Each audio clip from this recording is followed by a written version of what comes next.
When my brother told me I wasn't welcome at the family reunion, I didn't argue. I just said, understood. What he didn't realize was that this moment would be the last time anyone else decided where I belonged. This isn't just a story about being left out. It's about what happens when you stop begging to be accepted and start building a life that accepts you as you are. Let me tell you how one sentence broke my heart and set me free. Victor Peterson was 32 years old and had spent most of his adult life calculating risks and protecting other people's futures. He never expected his own family to become the greatest liability he'd ever co-signed. That Thursday morning in his San Francisco office, Victor was buried in a complex merger forecast for a biotech client. The coffee on his desk had gone cold his second in under 2 hours, and the hum of the city below barely registered. His world was numbers, projections, patterns, clean, predictable. Then his phone buzzed. Phone. Lucas. The name alone brought a shift in his breath. They hadn't spoken in months, not since the last stilted family video call where Lucas effortlessly dominated the conversation and Victor had muted himself halfway through. He swiped to answer, tone cautious. "Hey, Lucas, everything okay?" There was no preamble. "Victor, don't come to the family reunion." Victor blinked. "What? It's just better if you don't show up." Lucas continued, his voice cool and composed like he was delivering quarterly projections. "We're trying to maintain a certain image for Evergreen. Your presence might complicate things." Victor stared at the spreadsheet on his monitor, the numbers blurring. "I see," he said quietly. A pause, a breath, then just one word, "Understood." And he hung up. It wasn't the first time Victor had felt invisible in his own family, but it was the first time he allowed himself to admit it wasn't accidental. This wasn't about oversight, it was exclusion, deliberate and clean. He stood up from his desk and walked to the window.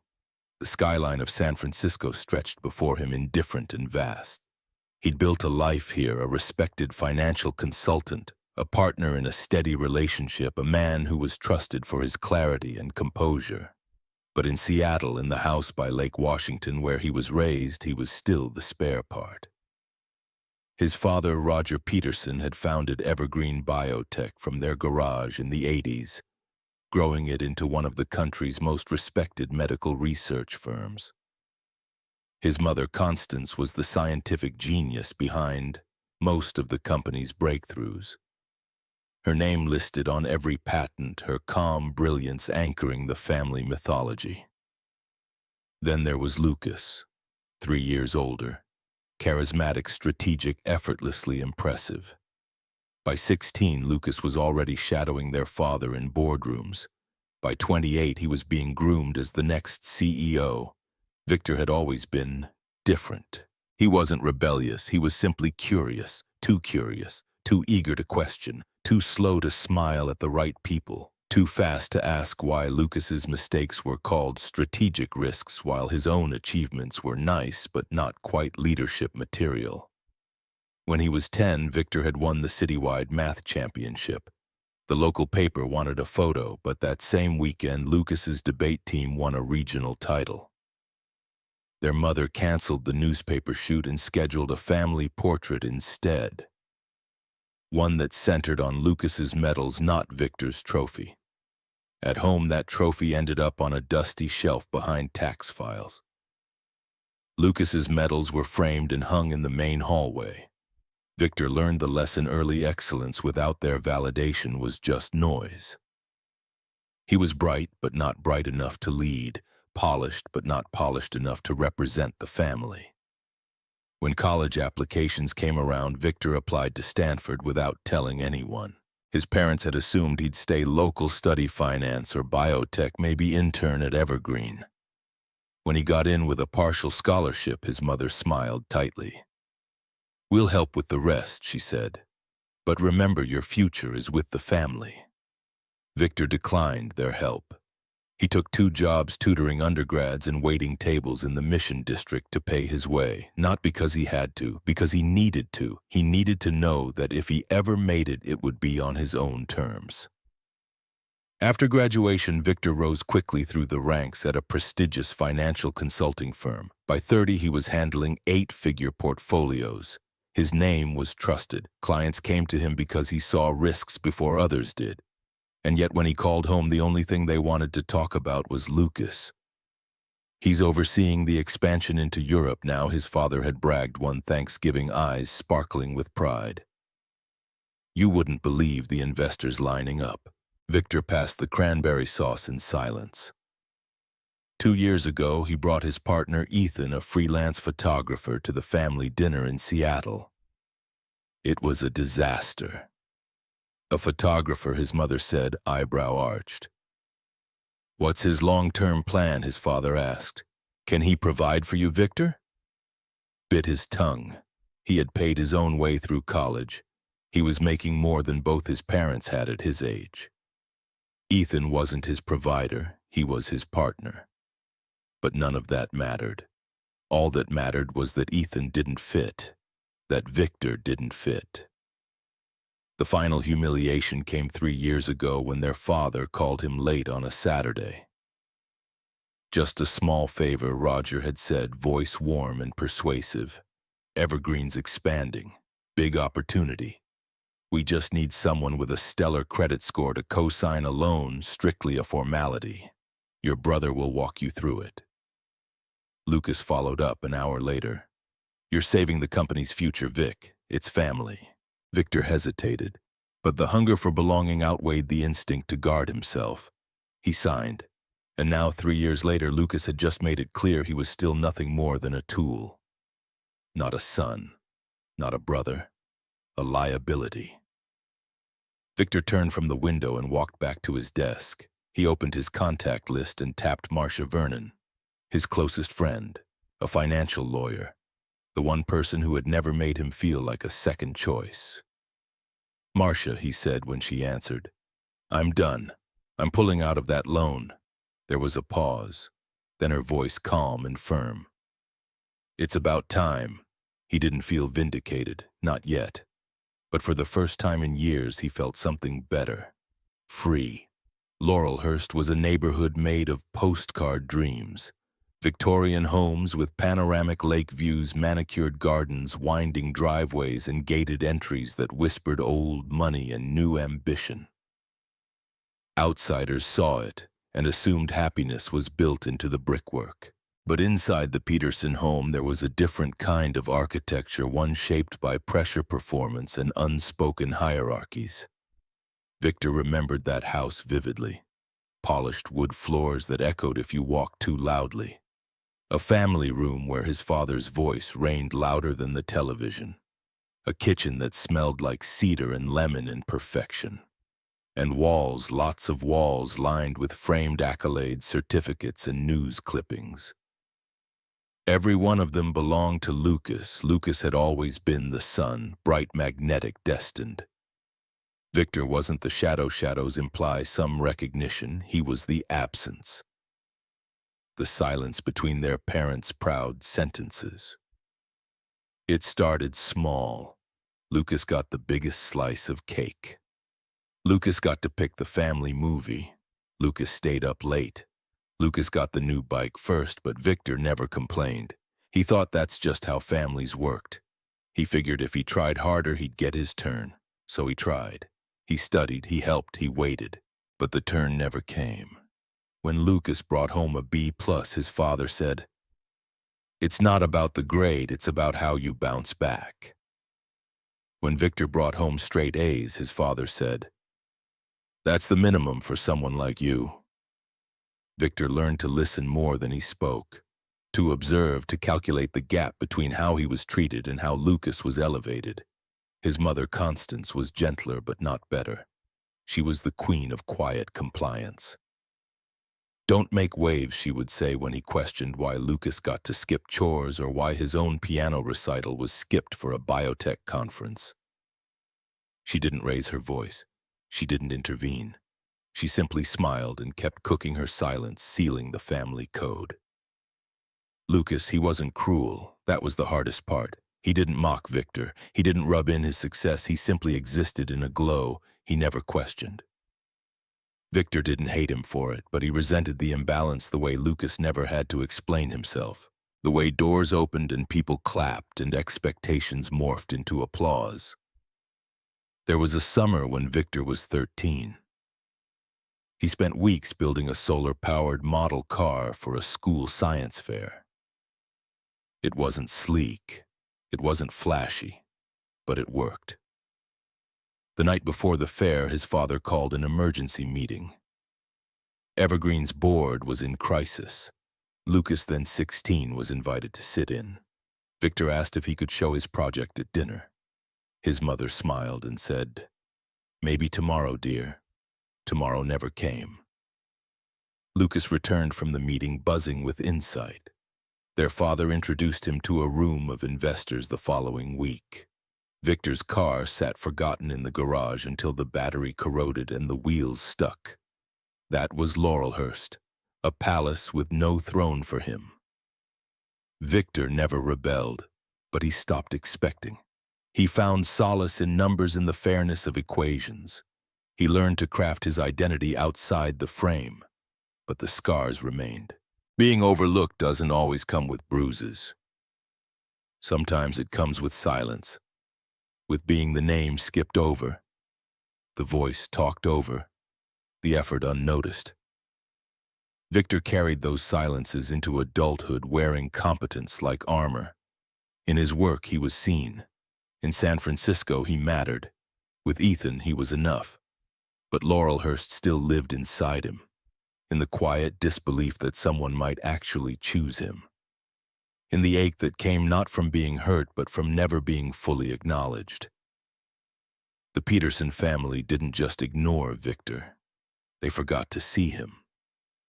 And that was the deepest cut of all. Victor remembered the moment he mailed his Stanford acceptance letter like it was a quiet rebellion. Not with fire or fury, but with a steady hand and a resolve that came from years of not being heard. The envelope had barely left his grasp before the tension began. "You're seriously considering leaving the state?" Roger's voice had cracked over dinner that night, more insulted than surprised. "You have everything you need here. The University of Washington has a perfectly strong finance program." Victor looked across the table at his father, then to his mother, who was buttering a roll like the conversation didn't concern her. Lucas sat at the head, eyes flicking briefly up from his phone as if amused. "I want something different," Victor replied calmly. Roger scoffed. "Different isn't always better. You think Evergreen was built on chasing shiny things across state lines?" Victor didn't respond. What could he say?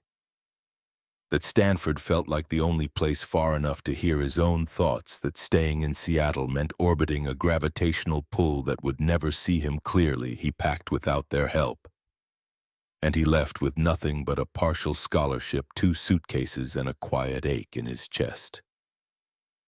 Stanford was freedom and hardship. Victor quickly discovered that independence came at a cost. He juggled a double major in finance and statistics while waiting tables at a busy cafe near Palo Alto, and tutoring freshman calculus students in the evenings. Sleep became a luxury. Meals were mostly granola bars and instant noodles. But for the first time in his life, his successes felt like his own. No one framed his report cards, but no one took credit for them either. He remembered getting his first A+ on a portfolio optimization project and smiling so wide his face hurt. No one clapped. No one dismissed it as expected. It just mattered. There was something quietly sacred about earning every inch of his life. Still, old habits died hard. When he landed a summer internship with a boutique investment firm in San Francisco, he called home excited to share the news. His mother answered, "That's nice, dear. Have you heard Lucas and Hannah just got engaged? The wedding's next spring." Her family's in venture capital, so it's quite the match. Victor had held the phone to his ear, staring out the window of his sublet apartment, as if the view could distract him from the familiar sting. Once again, his triumph was a footnote. He ended the call and went back to work. After graduation, he moved to San Francisco full-time and joined a fast-growing consulting firm. Within 2 years, he was leading multi-million-dollar audits and flying across the country for client presentations. His days were packed with projections, valuations, and risk models, and his nights were mostly quiet. Until he met Ethan. It was at a charity art event, a client's suggestion, something about culture and networking.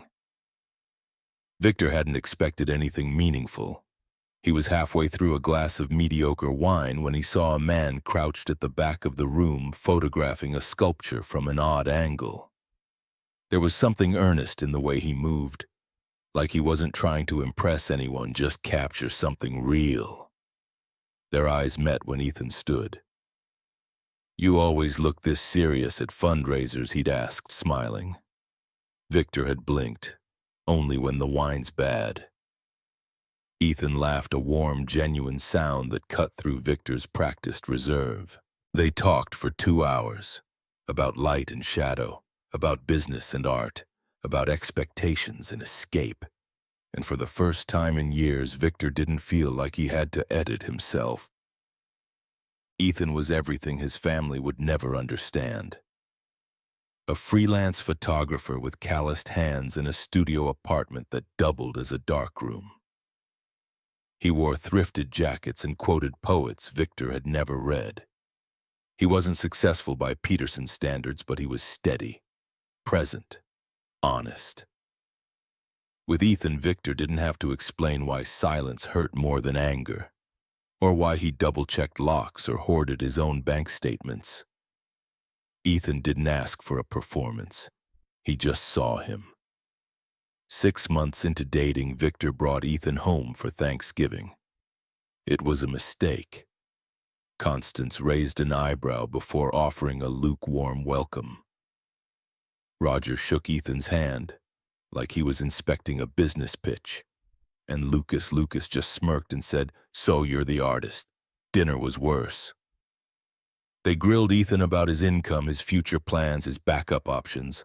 Roger actually said the words, "You know Victor's in finance, right? Long-term stability matters."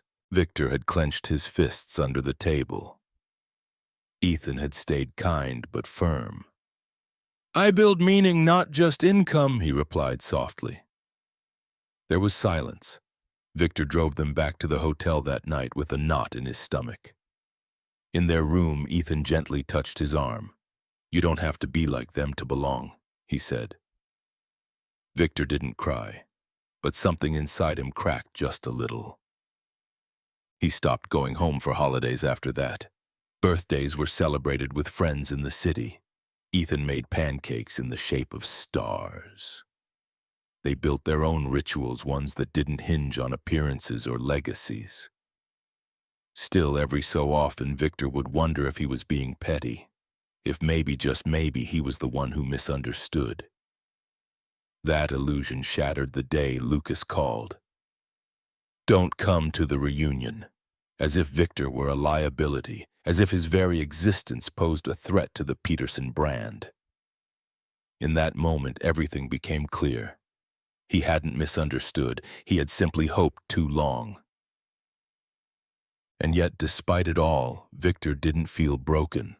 He felt forged. Every skipped birthday, every overlooked achievement, every question left unanswered had honed him into someone who could now stand apart.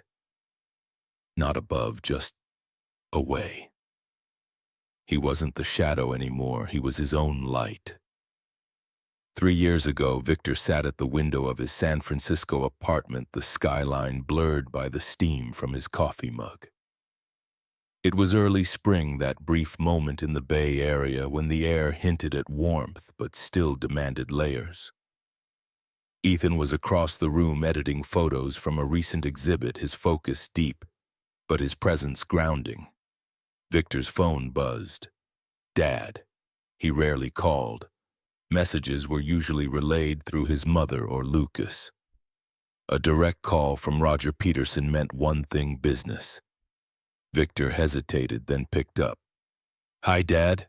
Roger's voice was unusually warm, almost rehearsed. "Victor, how's my favorite finance genius?" Victor blinked. "I'm good. Just working on a quarterly review." "Of course you are," Roger said, chuckling. "Listen, I won't keep you long. I just wanted to talk to you about a little opportunity. For the family." Victor leaned back, guarded. "Okay, Evergreen's expanding. We're opening a new research division and we've secured a loan. The bank needs a guarantor, just a formality, really. Lucas and I thought of you. You've got stellar credit and you're part of this legacy. It's time you had more skin in the game." Victor didn't respond right away. Roger continued, his tone a touch more urgent. "I know we haven't always seen eye to eye, son, but this is a way to truly be part of Evergreen's future. Lucas will walk you through the details." As if on cue, Lucas's name lit up on the call screen. Victor switched over. Vic Lucas's voice was all sunshine. "Glad you picked up. Dad and I are so excited about this expansion. We've got major investors, a solid roadmap, everything's aligned. We just need your signature." Victor frowned. "You need my credit." Lucas laughed. "Come on, don't be so cynical. You're family. It's not like we're asking you to write a check. Just sign off as a co-signer. The risk is almost non-existent. Seriously." Victor stayed quiet. He didn't trust easily. Years in finance had taught him how quickly things could go wrong. But Lucas had that tone, the one he used when they were kids, and wanted Victor to cover for him sneaking out. "Charming. Familiar. You're saving the company's next big leap," Lucas said, voice softening. "And honestly, it'd mean a lot to Dad. He was proud when your name came up." That did it. It wasn't the first time Victor had been offered proximity to the Peterson legacy, but it was the first time it came with a hint of real acknowledgement. For once, he wasn't just tolerated. He was wanted. He said he'd think about it. That evening, he told Ethan. They were walking near the Embarcadero, the bay flickering with city lights. Victor explained the terms: a $2 million loan. Evergreen's expansion, Lucas's enthusiasm, and Roger's rare compliment. Ethan listened quietly. "You trust them?" he asked finally. Victor hesitated. "No, but I want to believe this could change something." Ethan didn't argue. "What happens if something goes wrong? I'll be liable." Ethan stopped walking. "That's not small, Vic. I know." Ethan looked at him, eyes steady. "Then just make sure you're doing this for you, not because you think it'll finally make them see you." Victor looked out at the water. "Maybe it's both." He signed the papers a week later. Lucas was all smiles during the meeting. Roger shook his hand firmly, even clapped him on the shoulder. "Proud of you, son," he said. It was the only time Victor could remember those words being spoken. He walked out of the Evergreen headquarters feeling almost seen, almost included. It didn't last, but at the time it felt like a door had opened, not just into the company, but into the family. Victor knew the risks. He understood the math, but he'd spent a lifetime on the outside looking in. Signing that loan was his attempt to step inside, and for a brief moment he believed they might actually want him there. Victor sat at his desk, the San Francisco skyline stretching behind him when he first saw it. He was scrolling mindlessly through Instagram, trying to decompress from a demanding morning reviewing forecasts for a major tech merger when his cousin's post stopped him cold. A cream-colored envelope, gold-embossed lettering. The Peterson family reunion, July 4th, Lake Washington Resort. Victor's thumb hovered over the screen, his breath caught. Not a text, not an email, not even a passive mention in the last family group message he'd checked out of months ago. Nothing. The caption under the photo gushed, so excited to celebrate the legacy of Evergreen Biotech with the whole family. Victor's stomach twisted. His family was gathering without him and no one had said a word. He stared at the post for a full minute numb, then slowly set his phone down and turned to face the window, heart thudding in his chest like a warning drum. That evening, he met Ethan at their favorite neighborhood bar. The music was low, the lighting warm. Victor slid the phone across the table. "They didn't invite me," he said, voice tight. Ethan read the caption, looked up. "Are you serious?" Victor nodded. "No call, no message, nothing." Ethan leaned back, jaw tense. "That's brutal, Vic." Victor stared into his drink. "I thought maybe I'd earned a place. After the loan, after everything." Ethan didn't say anything, just reached out and squeezed his hand. 3 days later, Victor's phone buzzed while he was prepping a quarterly strategy for a new biotech client. "Lucas." Victor hesitated, then answered. "Hey." Lucas's voice was clipped. "Vic, look, I wanted to call before you heard anything about the reunion. I already saw it." Victor interrupted. "On Instagram." Lucas exhaled. "Right. So, it's best if you don't come." Victor froze. What Lucas' continued tone rehearsed. "There's going to be media there, investors.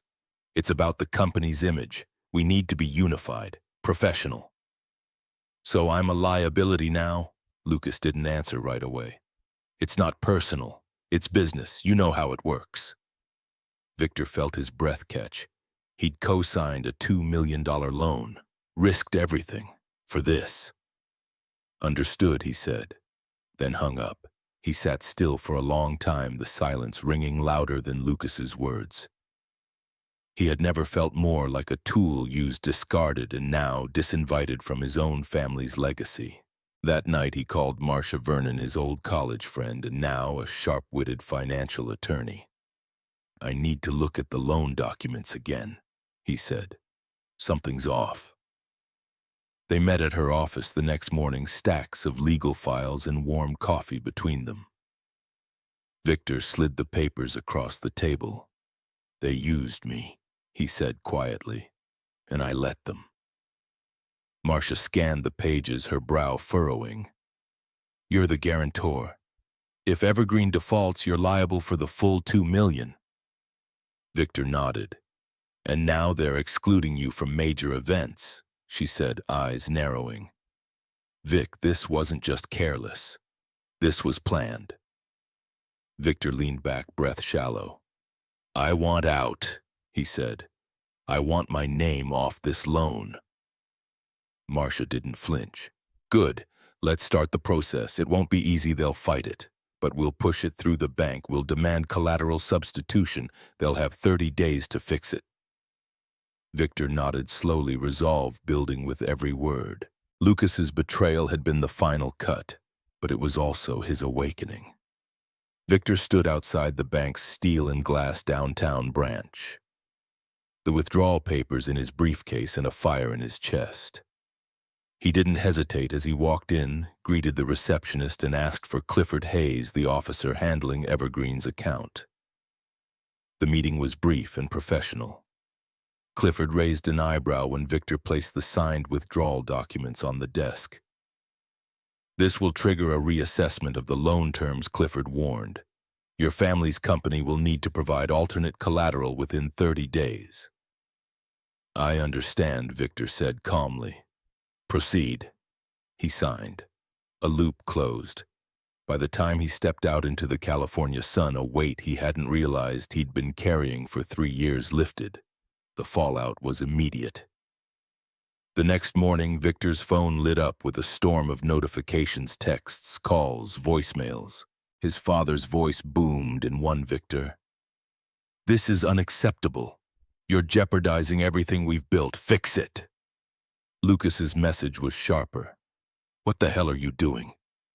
This isn't just about you. Call me back." Even his mother had left a voicemail. "Victor, your father is under immense pressure. Please let's talk before this gets out of hand." He didn't respond. They had cut him out. Now they were feeling the cost. 2 days later, Lucas and Roger showed up at Victor's office. His assistant knocked once, then peeked in wide-eyed. "There are 2 men in suits in the lobby. They say they're your family." Victor's heart pounded, but he nodded. "Send them up." Lucas came in first, tension carved into every line of his face. Roger followed, thunderclouds in his eyes. "You've made a huge mistake," Roger said before the door even closed. Victor stayed behind his desk. "This is my workplace. You will speak respectfully or I'll ask security to remove you." Lucas threw up his hands. "You're blowing up the company's finances. Do you know what happens if the bank demands immediate repayment?" "I do," Victor said coolly. "I read the fine print." "Did you?" Roger stepped forward. "We are family. You had no right to do this without talking to us." "I did," Victor replied. 3 years ago, when I signed, and again when you cut me out of the reunion like I was some stain." Lucas's face colored. "It wasn't about that." "Don't," Victor cut him off. "It was calculated." The air snapped tight. Roger took a breath. "If you reinstate the loan, we can make this right." Quietly, Victor stood. "No, I'm done protecting you. You didn't care about my protection." Lucas stepped forward, voice low but laced with threat. "You'll regret this." "Maybe," Victor said, "but I'll regret continuing to let you use me even more." They left furious. 2 days later, Constance called and asked to meet. They sat down at Coastal, a sleek waterfront restaurant in Seattle. Roger, Lucas, and Constance were already at the booth when Victor arrived in a slate gray suit. He looked each of them in the eye as he sat down. Lucas started, "We're hemorrhaging capital. This loan restructure is hitting us hard." Victor didn't flinch. "That's a business problem, not my responsibility." Roger growled. "You're our son," Constance shifted and quietly said. "Victor's right." Everyone turned to him. Roger's jaw clenched. "Constance." "No," she said, her voice shaking. "I found records last month. Roger diverted research funds, millions, to cover debts from that real estate scheme he swore was clean." Lucas stared at his father, stunned. "Dad." Victor blinked. "Wait, you used the company's research budget for personal losses?" Roger said nothing. Constance's hands trembled. "I was complicit. I let it go too long, but no more." Victor turned to Lucas. "And that's why you didn't want me at the reunion. Investors would be there, and I might ask questions." Lucas looked away. Victor stood slowly. "If you thought cutting me out would keep your secrets safe, you were wrong. I'm releasing a financial report. Investors deserve the truth." Roger stood too livid. "You wouldn't dare." Victor leaned in. "Watch me." He walked out, the weight finally off his shoulders. The silence after the confrontation at Coastal was unlike anything Victor had experienced. Not peaceful, not loud, just the kind that comes when a family empire begins to rot from the inside out and everyone finally smells the decay. Victor didn't waste a moment. The next morning he met Marcia Vernon in her downtown office, a sleek corner suite stacked high with files, screens, glowing with spreadsheets and legal memos. Together they mapped out the steps, gathering financial statements, auditing past transactions, connecting the dots. He worked in a blur during the day at his consulting firm, by night sorting through old evergreen files, pulling bank records and board minutes. He tapped every skill he'd sharpened in his career, this time not for clients but for the truth. Marcia flagged suspicious wire transfers from Evergreen's research fund into shell corporations linked to Roger's real estate ventures. "He didn't even cover his tracks well," she muttered, shaking her head. "That's not just unethical, it's criminal." 3 weeks later, they released the report. It landed like a thunderclap. Financial outlets picked up the story within hours. Headlines ran across Bloomberg, Reuters, and the biotech industry trades. Evergreen scandal founder diverted millions faces investigation. Regulators descended. Investors pulled out. The company's board initiated an internal audit. For the first time, Roger Peterson wasn't leading Evergreen, he was being interrogated by it. Victor watched it all unfold from his apartment in San Francisco. Not with glee, but with a quiet mix of grief and clarity. It wasn't about revenge, it was about liberation. A week after the report dropped, Constance called. Her voice was different, thin, uncertain. "I've left the house," she said. "I'm staying with my sister in Tacoma. I didn't know Victor, not all of it, but I should have." Victor was silent for a moment, then, "Thank you for saying that," she continued. "Roger's refusing to talk to anyone. Lucas, he's taking it hard." Victor could imagine. Lucas had always played the golden child, the heir, the flawless image of Peterson ambition. Now that image was cracking. That night, Victor got a message. Not a call, just a quiet 3-line email from Lucas. "I didn't know the full story. I should have asked more questions. I'm sorry." Victor read it 3 times. He didn't reply, not yet, but something in his chest shifted. He thought of Ethan, who had stood by through every twist, never demanding, always present. "You did what had to be done," Ethan said, holding him as they looked out at the Pacific from their balcony. "Sometimes you have to be the villain in someone else's story to be the hero in your own." Victor nodded slowly, tears stinging his eyes. He had become the villain in his father's empire, but in doing so, he had saved himself. He had chosen the truth. The aftermath of the report's release was both chaos and catharsis. Evergreen's stock plummeted overnight. Investors panicked. Regulatory agencies launched formal investigations. Lawsuits began to pile up, each carrying years of anger, suspicion, and financial loss. Roger Peterson, once celebrated as a visionary, now faced the looming shadow of criminal charges. The empire he had built brick by meticulous brick was now teetering on collapse. Victor watched from his San Francisco apartment as the fallout unfolded. He didn't feel triumphant, just relieved. For once, the weight he'd carried since childhood felt like it was lifting, not just from his shoulders, but from his soul. He no longer had to pretend to fit into a mold his family had crafted for him. He had broken free. The phone calls stopped. The texts ceased. A silence swept in, not cold, but strangely peaceful. Victor embraced it. He spent his mornings walking with Ethan through Golden Gate Park, sipping coffee from their favorite corner shop.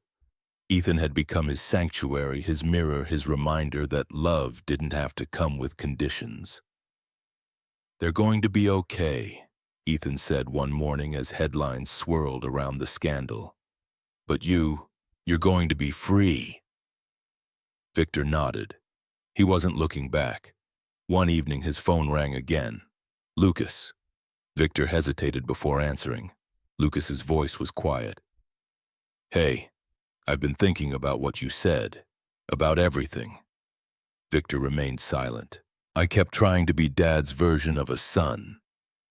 Lucas continued, "I thought that was loyalty. But I see now I lost myself, and I lost you in the process." Victor's grip on the phone tightened. It wasn't easy to hear, but it was necessary. "I'm not asking you to forget," Lucas said, "just to know I'm trying to be different." Victor closed his eyes. "That's a start." It was the first honest moment between them in years. A week later, Constance arrived in San Francisco. She had left Roger. There were no dramatic declarations, just a quiet acceptance. Over dinner, she shared, "I've started writing again. A book about ethical science, about what medicine could look like without corporate greed." Victor looked at her, really looked. "You're finally doing what you want." She smiled. "Yes, and I want to be part of your life if you'll let me." There were no promises, but there was possibility. That night, Victor sat on the balcony with Ethan. The city lights flickered below. "I think it's time to leave," he said. "San Francisco?" Ethan asked. Victor nodded. "I want something that's mine, not borrowed, not inherited, built from scratch." They chose Portland, a city of reinvention, a place where the air felt cleaner, the silence fuller. Victor founded his own consulting firm, one grounded in transparency and integrity. He took on clients who aligned with his values, rejecting deals that smelled of deceit. Marcia joined him, her legal brilliance sharp as ever. Ethan opened a gallery down the street, filling its walls with raw, unfiltered beauty. On the day they signed the lease to their new home, Victor stood in the empty living room, sunlight streaming through tall windows. He felt something he hadn't in years: peace. His last name no longer felt like a chain. He wasn't defined by the Peterson legacy, by Roger's ambitions, or Lucas's shadow. He was Victor, a man who had broken, rebuilt, and finally become. A week after settling in, a letter arrived, handwritten, from Constance. "Victor, I visited the lake house last weekend. It's quiet now, but I stood by the water and thought of you, not as the son who left, but the man who stood up. I'm proud of you. Love, Mom." Tears welled up in Victor's eyes, not from pain, but from healing. Later that night, Ethan knelt beside him on their back porch, the scent of pine in the air. "Marry me," he said simply. Victor laughed through his tears. Yes, in the end, collapse had become rebirth, not because it was easy, but because it was real, and in that truth Victor finally found home. The weeks that followed felt like spring after a relentless winter. Portland welcomed Victor with its rain-washed streets and quiet resilience. He and Ethan moved into a sun-drenched loft in the Pearl District, where exposed brick met tall windows and creativity breathed through every wall. Victor's new consulting firm, True North Advisory, took shape quickly. It was founded on transparency and accountability principles that had nearly destroyed his past, but now served as the cornerstones of his future. Clients came not just for financial advice, but for guidance they could trust. Word spread quickly in Portland's close-knit business community. Marcia joined him as the firm's lead counsel. Her sharp mind and unshakable ethics fit perfectly with the culture Victor was building. Together, they designed a business model where clients were partners, not transactions. Ethan played a different but no less vital role. His gallery, located 2 blocks from Victor's office, became a hub for storytelling through images, portraits of people rebuilding their lives, landscapes scarred by time but not broken. He curated exhibitions that mirrored Victor's mission: healing through truth. One afternoon, Victor received a letter, an invitation actually, handwritten, from Constance and Lucas. It read simply, "We're having dinner next Friday. Just us. We'd love for you and Ethan to come. No expectations, just family." Victor stared at the note for a long time. It wasn't just what was written, it was what wasn't. Roger's name was absent, so was any mention of legacy or business, just warmth, just intent. Ethan found him holding the letter. "You okay?" Victor nodded slowly. "They want us to come. Do you want to?" After a pause, Victor smiled. "I think I do." Dinner was held at Constance's modest home in Tacoma. The air smelled of rosemary and roast chicken. Lucas greeted them with a hug that for once didn't feel performative. They talked about books, Portland travel. Constance asked questions not to judge, but to understand. For the first time, Victor felt something shift. It wasn't that the past was erased. It was that it no longer controlled the room. Later that night, back in Portland, Ethan waited until they were alone on the balcony. He took Victor's hand. "I've seen you fight your way out of a storm," he said. Now I want to build something with you. No storm attached. He knelt, the city lights twinkling around them. Victor Peterson, will you marry me? Victor's breath caught. He thought of the boy who had once begged for love disguised as approval, the young man who had clawed his way to self-worth, and the man he was now seen whole-ready. Yes, he whispered, voice cracking. Absolutely yes. They didn't plan the wedding right away. There was no rush. Love, they had learned, was not a performance. It was a practice. In the months that followed, Victor mentored young professionals who felt out of place in their careers. He gave talks on ethical leadership. He worked with nonprofits to offer free financial literacy workshops to underrepresented communities. True North wasn't just a business, it was a platform, a message. That family didn't need to be perfect to be real, that you could build from rubble, that being seen, truly seen, was the rarest form of love. Victor stood one morning at his office window, coffee in hand, watching the city stir to life. Behind him, the walls bore no plaques of his father's company, no echoes of the Peterson name. Just one framed photo, him, Ethan, and Marcia laughing beneath the tall trees of Forest Park. It wasn't legacy. It was home. There comes a point when silence transforms into clarity. Victor sat at his desk in the quiet of early dawn, pen in hand, writing a letter he'd long held in his heart, not to his family, not to Ethan, but to anyone who had ever felt invisible. To those who were told they were too much or not enough, to the ones who sat at crowded tables and still felt alone, to every person who has ever been treated like a backup plan in their own life. This is for you. He wrote, not from bitterness, but from a place of hard-won peace. Victor wasn't angry anymore. He was awake. He had spent years trying to fit into a mold built by a man who never truly knew him. A family that celebrated silence over authenticity, a world that praised performance over presence. He was no longer the shadow of Roger Peterson, no longer the echo of Lucas's curated perfection. He was Victor by choice, not inheritance. He folded the letter and placed it in a journal, not for publication, but for permanence, a marker of survival, of emergence. The memories came and went like waves. Nights in his dorm room at Stanford, working 2 jobs, surviving on coffee and hunger.